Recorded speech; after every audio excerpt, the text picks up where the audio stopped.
Good morning. Welcome to a Tuesday edition of Out from the Cube. I appreciate you listening.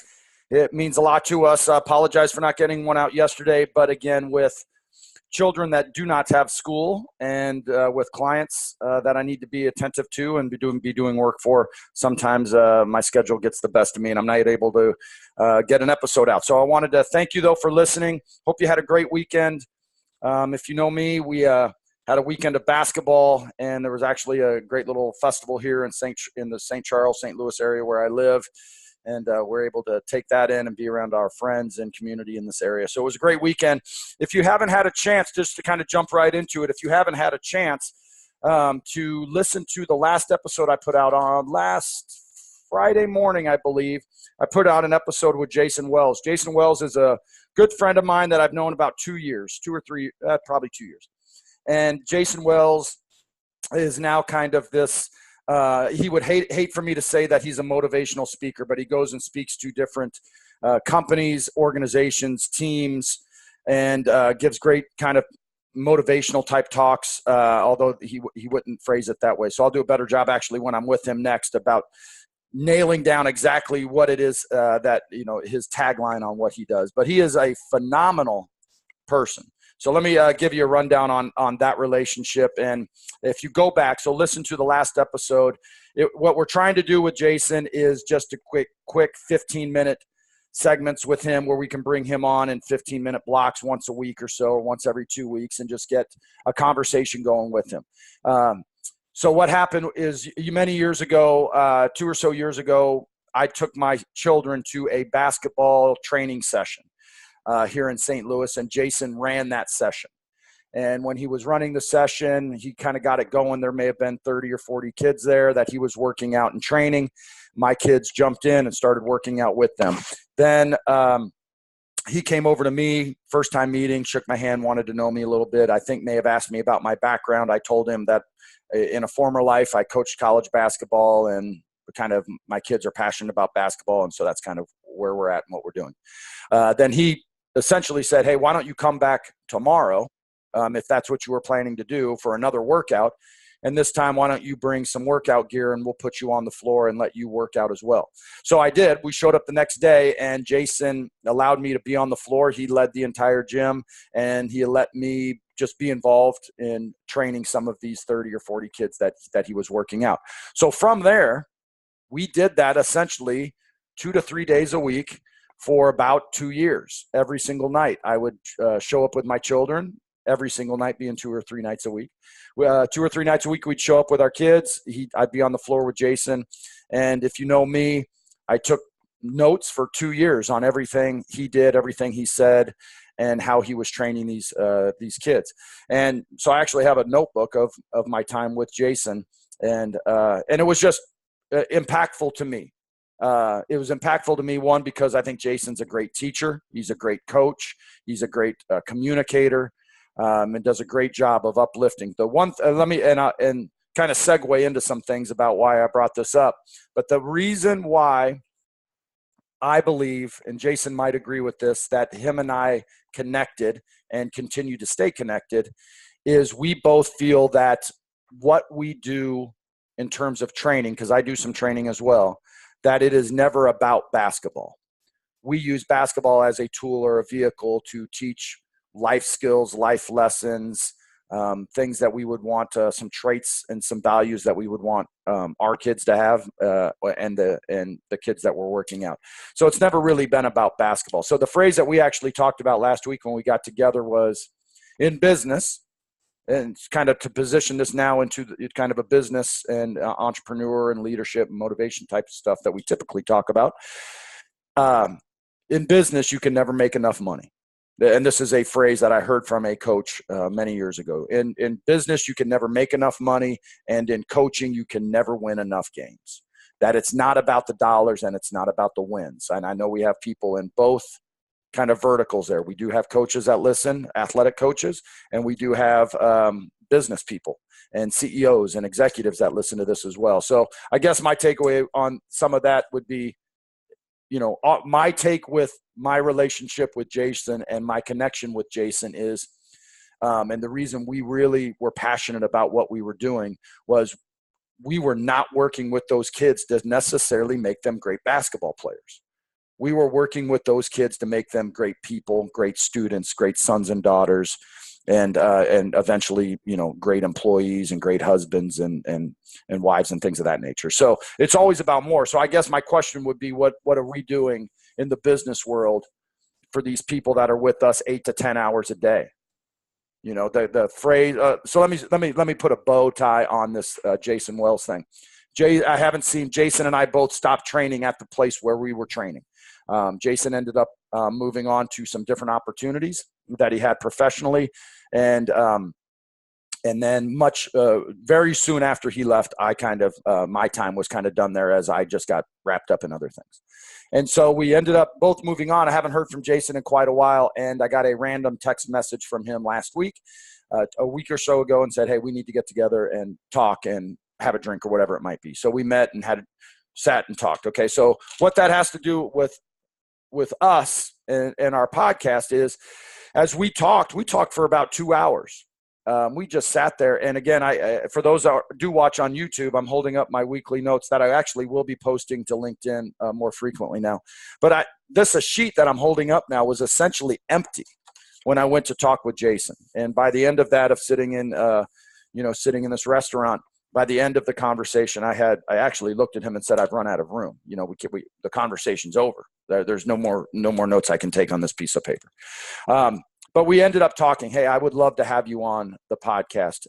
What you're talking about, the direction you're going, how you can help businesses and people and teams and get people out of their cube and out of their mindset." And exactly what he says here in my notes. The comfort zone is where no growth happens.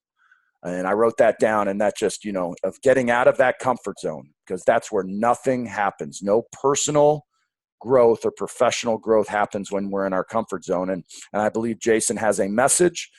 He's able to articulate it. He's super intelligent and has great stories to help us, me, get out of our comfort zone and get us moving a little bit. So all that is kind of a setup, because we're not going to spend a lot of time setting him up. When he comes on. What we're going to do when he comes on is get right into it. 15-minute block, real quick. I'm going to hit on something that is either resonating with me, on my mind, something he said, something I read, whatever it might be. And so that is kind of how that will go.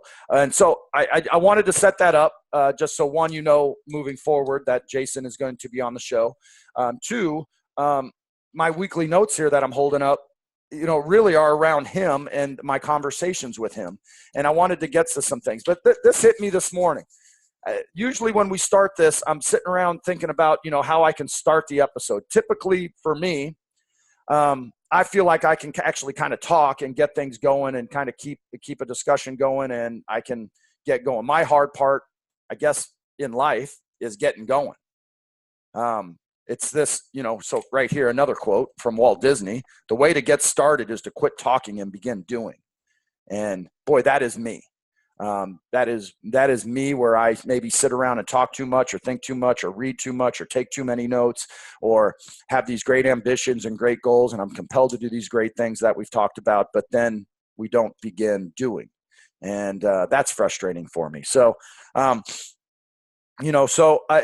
I was getting ready this morning and really thinking about how to start the podcast, I think once we started, I think that the momentum starts to snowball and starts to roll a little bit. But I was thinking this morning, and I was thinking actually about my kid, and I was thinking about our weekend. I have 2 kids. I was thinking about my oldest son, and was really thinking about what happened this weekend. Now I hope this. Now I'm getting really excited about where we're kind of heading here and the week and what we're doing and all that. And the sun's just coming up. And so I'm excited about the day. I hope you are as well. But something happened this weekend. One, I hope you are really introspective and self-aware of who you are, where you're at, what you're doing, how you can get better, how you can impact more, how you can teach more, how you can lead more, motivate more, like how you can do all that. How you can sit every day and just reflect back on those things. I hope you do that. And again, a lot of the podcast is at me. I hope I do that. And I did. This weekend I did. And I did yesterday. And I did last night with a group of people I was with where we were sitting talking about how we can make more of an impact. I was with two gentlemen last night in somebody's house, and we sat there and the whole discussion was centered around how we can have more of an impact on what we're doing and how we can lead better and how we can kind of coach people better and how we can make people happier is not the right word, but just really enjoy more. Now, this organization that I'm a part of, I believe they do enjoy it. I believe they are having fun. I believe they are learning and are motivated and inspired and are starting to do great things. No question. But we sat back and said, if we're going to do this group, this organization that we're running, and then we need to have kind of a retrospective more frequently. We need to figure out what we're doing well, what we're not doing well, get some feedback, pivot if we need to, set some standards. If we're in this for the long haul and we have some goals and some outcomes in a direction that we want to go, then let's just not fly. Let's just really sit down and figure out. So we did that last night. Totally different subject. But then I sat back but as we were talking last night, I was really sitting around trying to reflect back on my weekend. And this does have a point in you and your teams. This does. So I don't want to lose you on this. This weekend, I coach my kids, as you may know. I coach my kids in a lot of basketball. We are a part of three different organizations, and I coach them all. So we had games this weekend. We played 3 games. I'm going to say this right now. I've got to do a better job of coaching my kid.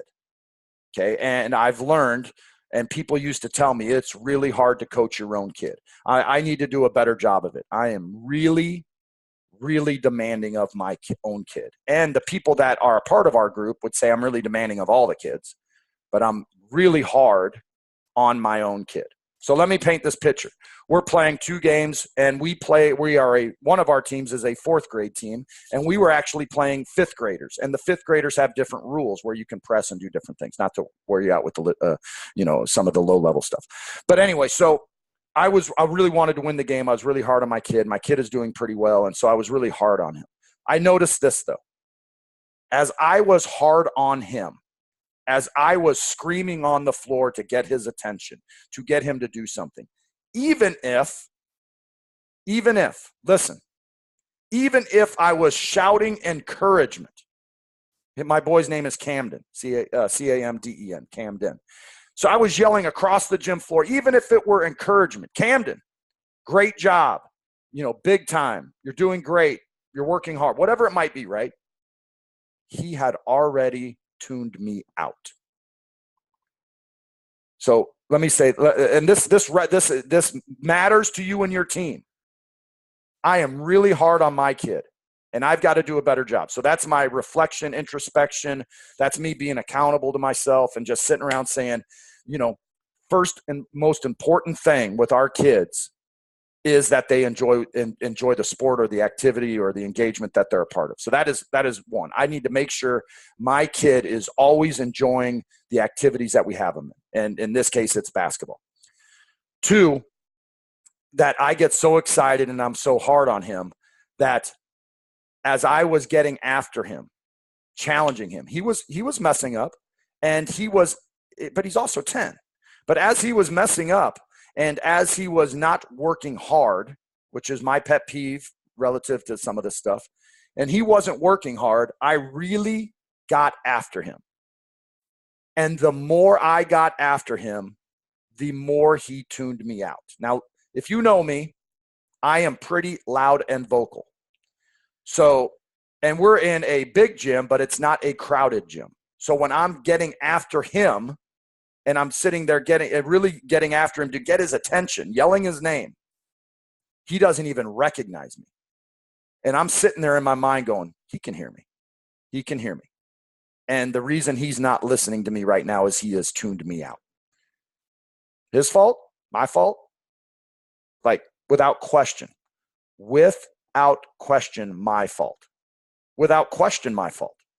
And I've reflected back on that for 48 hours, not in the sense that I feel bad. I do feel bad, but not in the sense that I'm beating myself up about it. I'm just sitting around going, I've got to do a better job, 1, to making sure he enjoys this process and this game and this opportunity and the fun of competing with his friends and being good and things of that nature, right? But I want him to, be able to also, take coaching, be receptive, listen, and all that. I've got to do a better job. So now I'm going to pivot to the business world and leadership and team role. I've got to do a better job of reaching him. I've got to do a better job of making sure he is enjoying the process of what we're doing, the game. So I hope you understand that story. I did do this. That night, when it was just me and him and my other son, Tyler, and we're sitting there, I think we were watching maybe an NBA preseason game. I said, Camden, why don't you come over here? And I gave him a hug, and I said, listen, I know I'm hard on you. One, I think you can take it, which justifies the behavior, right? In my mind, I'm sitting there saying, you can take it to make myself feel better. So you have to understand your words and what you're saying and why you're saying it and all that. The reality is I need to be less. I need not to be as hard on my kid as I am. And there's no other and or but.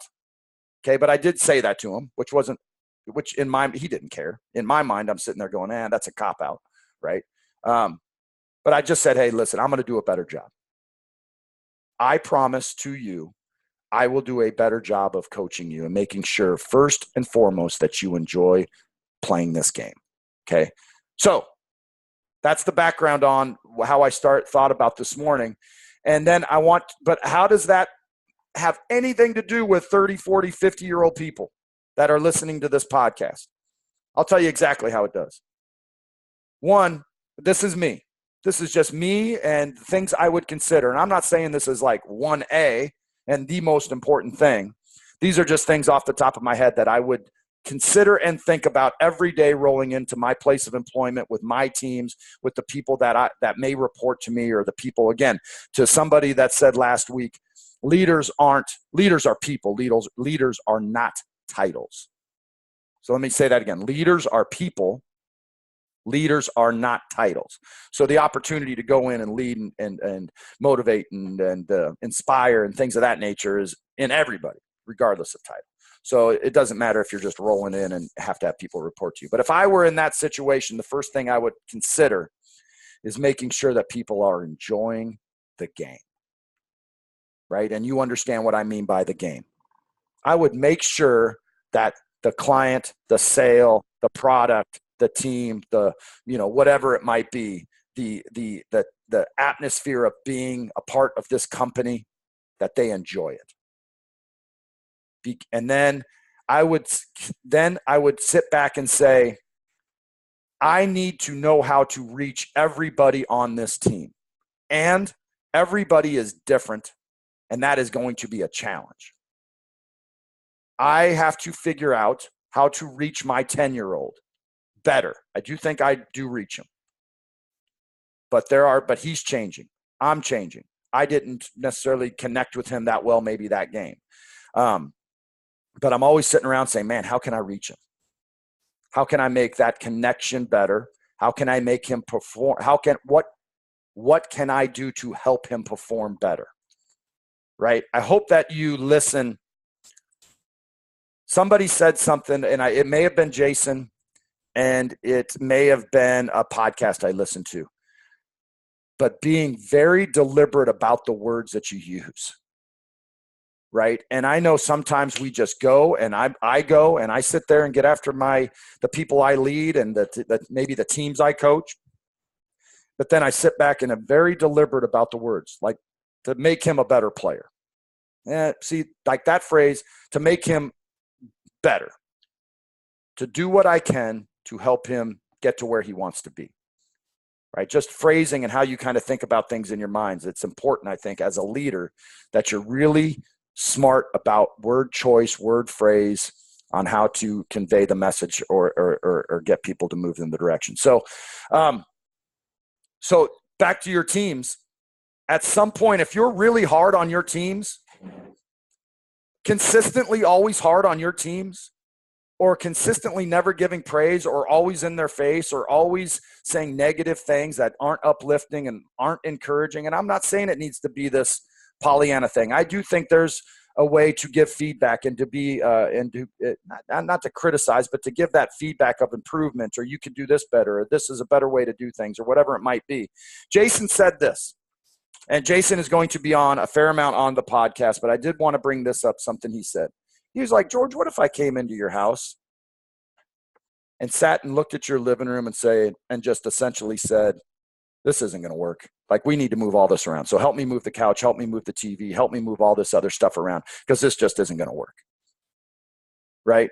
That phrase, about how to correct and how to bring somebody, then all of a sudden I'm sitting around saying, well, clearly my living room's jacked up and he doesn't like it and he doesn't think, as opposed to saying, man, I really like how this looks.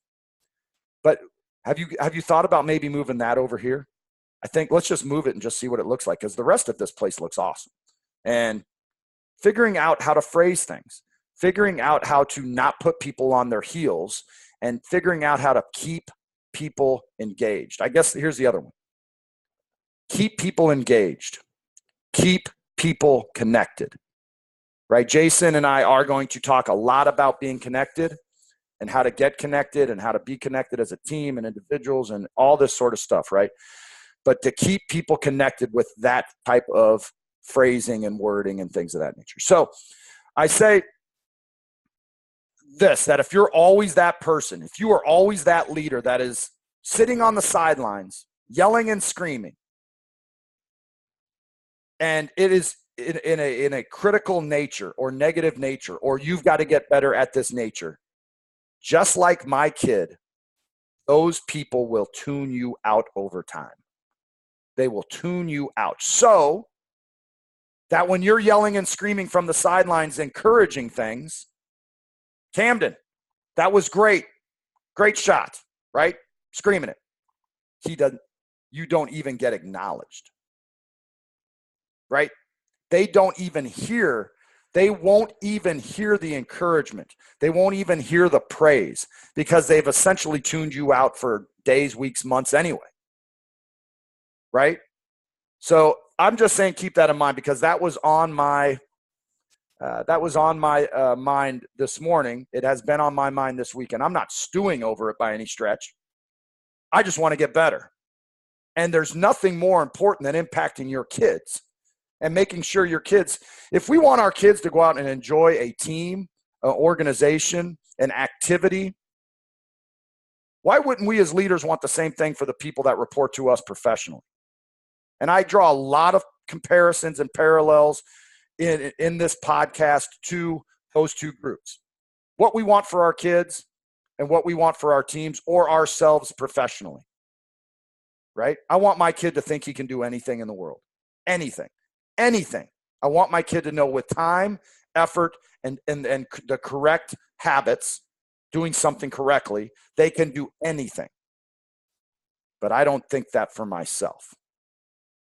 Instead, I sit there and say, well, I'm 45 years old. There's no way I'm going to learn to play that guitar. There's no way, right? I'll never be that type of guitar player. I'll never be that type of chess player. I'll never be a great reader. I'll never have that position. I'll never have that level of responsibility. I'll never do X, Y, and Z. Never say that garbage to our kids. And so why would we ever say it to ourselves? Right? And I had a great conversation this weekend. Great conversation with a friend of mine at this Oktoberfest that I mentioned earlier. It was great. And it was the end of the night, and we were sitting there talking. And he said this. He said, George, he listens to the podcast. And he was listening, and I may not get this right, so if he's listening, I may not get the exact story right. But essentially he said this, or this is how I took it. I just don't know what I'm passionate about. I don't know. You know what you're passionate about. You're doing it. Like I am passionate about this podcast. I am passionate about networking and meeting people and interviewing people and reading and taking all these notes every day and listening to podcasts and figuring out improvement and going out and trying to help our business and our company and our clients. I love it. Love it. I'm all in. That is my true life's passion. My friend looks at me and says, I'm not sure what my passion is. And I'm not here to get into how to outline and how to get your passion and how to develop your passion and all this. All my point of that story is we would never want our kids to say that. I don't know what I'm passionate about, right? And if you're not passionate about something, right, then you can get just kind of lazy at certain things. Or not lazy, maybe complacent. Maybe complacent at certain things because you don't have that overriding passion. I woke up at 3:42 this morning. My eyes opened. Okay, my eyes opened at 3:42. I looked at my phone and it said 3:42. And I sat there and said, crap, game over. I knew once my eyes were open at that hour, my mind is going to start racing on the things I'm passionate about. This podcast, what to listen to, how to have a better morning than I had yesterday. I'm still trying to hammer out having good ritual mornings of great things. That's kind of a bookend is the phrase I've started using. The bookend my days, the bookend in the morning, the bookend in the evening, right? How to bookend my start of my day. Started thinking about that. Started thinking about the things I needed to do today. Started thinking about the kids and basketball and started thinking about the community that we have here of people. And I'm like, done, game over, right? I'm passionate about that.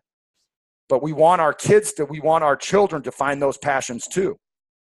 So we want our kids to find something. Listen, I've heard this from many parents. I don't care what you do. You don't have to be a basketball player. But I want you to find something you're passionate about, and then we're going all in on it. All in. And I will do, as a parent, anything you want to develop that passion. Isn't that true? For you that listen, that have kids, you sit there, we all sit there. We sit there and say, you don't have to be basketball. It doesn't have to be golf. It doesn't have to be, but whatever, we are going to find it. And you know what parents do? They try a whole bunch of different things with their kids. A whole bunch of different things until the flame goes, till that light is going. And then once that light's going, they're all in. Now, we probably push our kids to the things we like and we're passionate about. I pushed my kids to basketball. I'm not going to run from that. Luckily, my kids are equally as passionate about it. So that's my story, right? And I'm like, okay, perfect. Bam. Hit a home run there. I've got 2 kids that love basketball. I love basketball. We're going all in on it. If that's your passion, I will do what I can to help you develop the skills necessary to excel at that passion. But we don't do the same crap with ourselves, right? We're not trying a whole bunch of different things. We get and I'm not saying it's definitely not on my buddy. It's on me. Like, I love this thing, but I still sit around and I get complacent. My passion goes up and down, but all I'm suggesting is, man, it's great to have that passion. It's great to wake up every day and say, I get to do this again. And all I'm suggesting is find that passion. So at the top of my notes, if you can, I think this is maybe inverted with the video camera. The top of my notes, when in my conversation with Jason last week, he said over and over again, oh, this is what he said. This is the phrase, though. What are you passionate about? This is what Jason does. I'm not going to steal all his thunder. I might ask him this next week. This is great. He flies a lot. And he travels a lot. He does a lot of skill work with Nike basketball, and he's gone essentially every weekend doing basketball, and then he's back in St. Louis during the week. So he flies a lot. He was telling me this story. As he flies, he sits down, and what most people do, if they want to engage the person they're sitting next to, typically the question is, what do you do? Where are you from? But what do you do? What do you do for a living? You're in software, you're a coach, you're in IT, you're, whatever, right? I run a company. Okay. Jason doesn't ask that. Jason asks, what are you passionate about? And he told me this, and I believe him because I know him. I know Jason. Most of you, if not all of you, do not. Jason asks that all the time. Jason's life is built around being connected with people and meeting people and having a relationship with people. And he doesn't. And what I admire about him is he doesn't care. Right? Like, he doesn't care in the fact that he doesn't care if the person doesn't want to talk. He doesn't care if he gets embarrassed. He doesn't care if the person, whatever, right? He doesn't care. He doesn't care. So it's very easy for him to sit there and say, hey, what are you passionate about? What you're passionate about and what you do for a living are two different things. Now, my hope would be is that you move into a position where you are doing what you are passionate about. And again, this is not a talk about the things that are on my mind this morning aren't necessarily about how to design and develop your passion. I'm looking for my book here if you can see me. But this Way of the Seal book that I'm continuing to hammer out, this guy lays it out a little bit. He lays it out. This is Mark Divine in his book, Way of the Seal. He actually lays it out in such a way that I've never thought of before on how to figure out your passion. And he's got a bunch of exercises and questions and things to consider as you kind of develop that. So I just think those are the things that, just to circle back, I think those are things that we expect and do for our children, but we stop short sometimes of doing it for ourselves. And my hope is that I continue to grind on my passion, figure out what that passion is, be more maybe clear about my passion, make sure I'm going towards that professionally if I can, and doing what I can to kind of do that. So there is a ton of notes here that I want to get into, not necessarily today.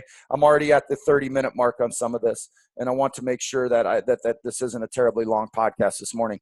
But let me last week we talked about in a podcast. So Ed Mylett, Mylett, is a new person I'm listening to on YouTube. So he's kind of a lifestyle entrepreneur, motivational salesperson, and he had Ed Mylett's 10 rules for success, and, alter your beliefs and don't sell your will to win, and, serving people, overcoming struggles and finding mentors, chasing discomfort. Right? I really found that interesting, right? I'm going to re-highlight chasing discomfort, mastering the art of persuasion, get up fast. So his thing on getting up fast was this: we are all going to fall down. We're all going to mess up. We are all going to, I had friends this year that lost jobs, really good jobs, and they were down on the mat, trying to figure out, man, I've got a family. I've got school. I've got all this stuff. I got these responsibilities. They were down. Ed Mylett's talk is this: we are all going to be down, but it's how fast you get up. Everybody gets up. It was his take. We will all fall down. We will all get up. The truly successful people are the people that get up fast. And having that mindset of moving and getting up off the mats fast, relying on your habits and being a champion. Okay, be a champion. Okay.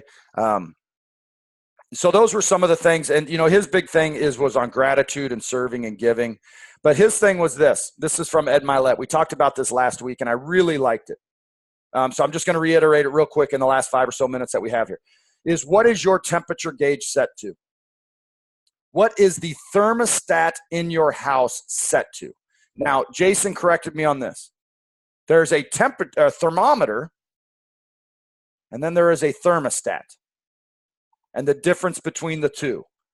The thermostat, I set.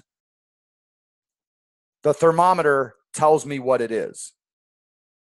Does that make sense? Right? So the thermostat is something I set. My thermostat right now could be set to 72. Right? If my thermostat is set to 72, that is my comfort zone, and that is where no growth happens. 72, no growth happens for me. Okay? I know people that roll at 82. And I have actually met people that roll at 102.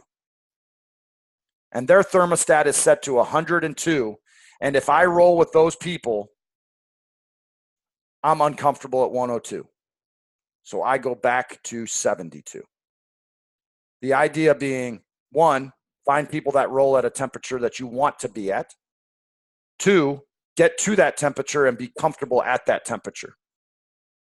And have that thermometer tell you that you're at 102, right? And that you're rolling and that you're comfortable in there. So this is the idea of this comfort zone. But let me ask you this, and then I'll wrap things up on this.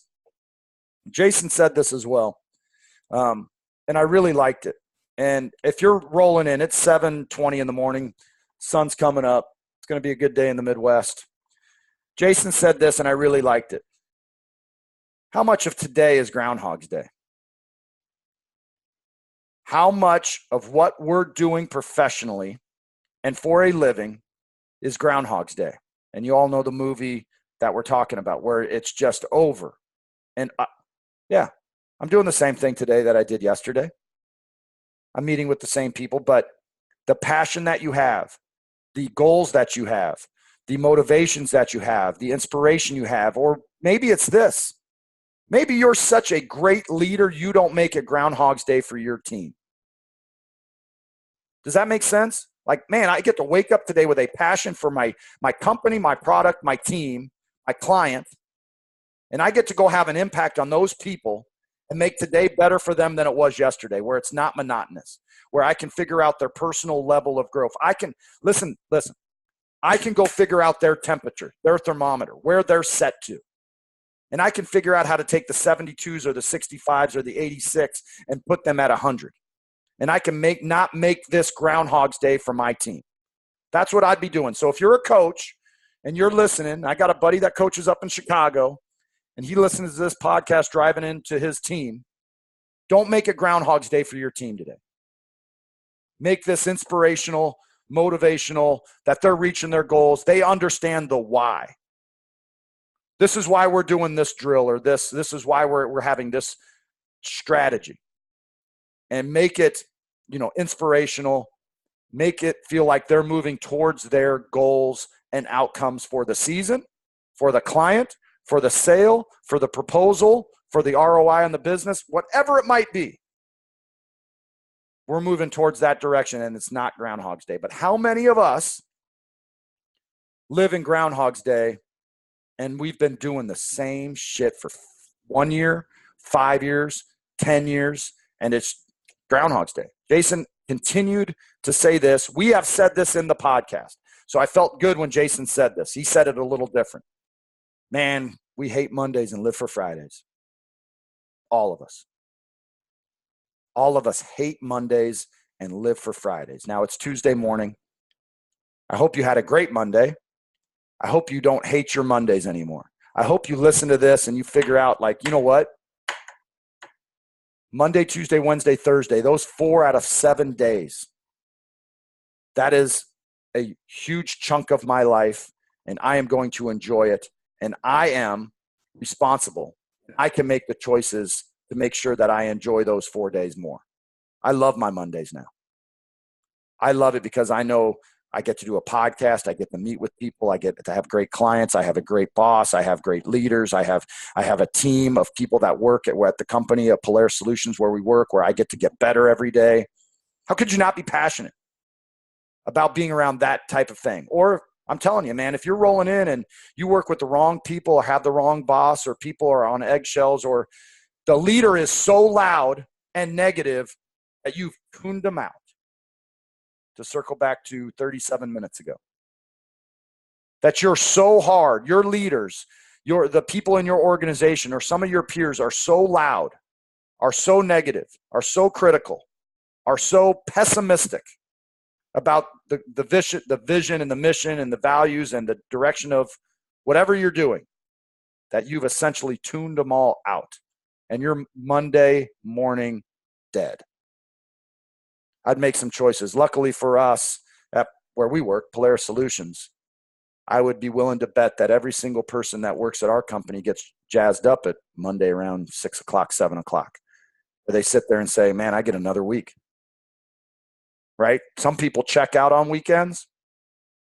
Don't bother me. Don't call me. I was Saturday or Sunday morning on the couch, right there, on Instagram, doing some things. I was accomplishing some goals. There were some things that I wanted to do, not on Instagram, but there are some things that I want to accomplish. And there were some goals, and I actually reached some of my goals this weekend. And I sent my boss, the person that I report to, I guess, a message, 7 a.m, got an immediate response, encouraging me, uplifting me, telling me nice job, all that sort of stuff. on a Saturday morning, Sunday morning. It wasn't like, hey, look at me, I'm doing this, or, me going to my boss. Like, no, we have that type of relationship. So I'm hopeful that you do. Hopefully you work at a company where it's not checked out. Hopefully it's not a type of company where when the phone does ring that you feel like you have to go to work, but that you are a part of a community, that you are connected, that you, and I could go on and on about this. So let me stop here and say this then. If you don't have that type of company and you are in a position to create it, my encouragement would be for you to create that today. And I have friends I know people that do listen to this, and I know that they are in leadership positions, right?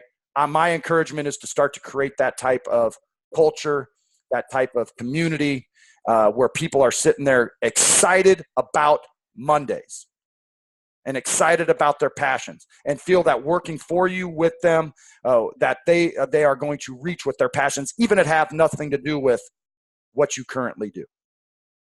Wouldn't that be great that 5 years from now somebody leaves your company? Let's say, wouldn't it be great if somebody left your company 2 years from now that you ran into 5 years from now and they were doing their life's mission, purpose, and passion, and they were crushing it, and they sat there and looked you in the eyes and said, I would not be doing this now had you not supported me, had you not helped me, had you not motivated me and held me accountable to those things when I worked for you. And thank you for that. Right? Wouldn't that be the best? Sure, you lost somebody. But to circle back to 37 minutes ago, it is not about the dollars and it is not about the wins. My opinion. Figure out what the passions are of your people, your team, your leader, the people that work for you. Do what you can to stoke those passions. Now, granted, every business has a business. They are trying to make money. They have a direction that ship has sailed. And hopefully you can align with the direction the ship is going and that your passions can be, be encouraged. So listen, that's 41 minutes. I want to try to keep these around 40. Let me just leave with the last quote, and I won't go on and on about this. Here's the last quote. This is from Jason, and we talked about this in the episode that we recorded last Thursday, Friday. Who is great because of your greatness? Who are you pulling with you? You are great. Everybody that is listening to this is doing great things. They are crushing it. I know people that have come up to me. This weekend, people came up to me and were talking to me about this podcast. And everybody that is talking to me about this podcast is doing great things. My encouragement is, who is doing great things because of your greatness? Like that. That's Jason's quote. It's at the top of my notes here. Go to LinkedIn and look at my notes. Who is great because of your greatness? Everybody that talked to me in the past week about this podcast is doing great things. Everybody. My encouragement is making sure that you are bringing great people with you, and that they are great because of your greatness. Okay, so let me wrap this up. Tuesday, I'm going to have Jason on again sometime this week. We're setting some things up for next week. I appreciate you listening. This is on YouTube. So you can go to the YouTube channel. It's in the show notes. Please subscribe. If you could please subscribe to the YouTube channel, that helps us out. There's all sorts of math that goes on behind the scenes with YouTube. I'd appreciate that. Share this with your friends. I would appreciate that as well. If we can help you, we are now, getting some phone calls and people are wanting to do business with us and all that sort of stuff. This is not a sales call or anything along those lines. We're not soliciting all that. But if we can help you with anything, if you want to have a discussion, I have a buddy, I'm hearing from people that I'm hearing from people I haven't talked to in like 30 years, which is my college roommate who at one point was as close to me as anybody, reached out and called me. It's one of those things like taking action on what you feel you're compelled to do that we've talked about. I haven't talked to him in 25, 30 years. All of a sudden, I'm sitting here and my phone rings and it's my college roommate. And we talk for 30 minutes and we just catch up. We talk business and just wanted to talk about teams and what he's doing and a change of career, not a change of careers, but a change of jobs for him. Just phenomenal. Whatever we can do to have a conversation so we get better, and maybe we can help you consider other things so you can get better. That would be awesome. So appreciate it. Look for Jason Wells on some other things. So the other thing is my show notes, not show notes, my weekly notes that I'm holding up now for YouTube. I am posting these now every Monday onto LinkedIn, because without question, this is the biggest thing people look at. And I actually had somebody this weekend that told me, a friend of mine that listens to the podcast, saying, the best thing you do is posting your notes. Okay, so I'm going to make that kind of a habit as well. And let us know how we can help you. If there's any conversation that we can have, man, I would really love anybody would love to have that conversation. So that's 44 minutes. Listen, have a great, it's Tuesday. Be passionate about the rest of the week. What are you passionate about? Who's great because of your greatness? Walt Disney. The way to get started is to quit talking and begin doing. Okay. Hope you have a great week. Those are my takeaways for me leading into the rest of this week.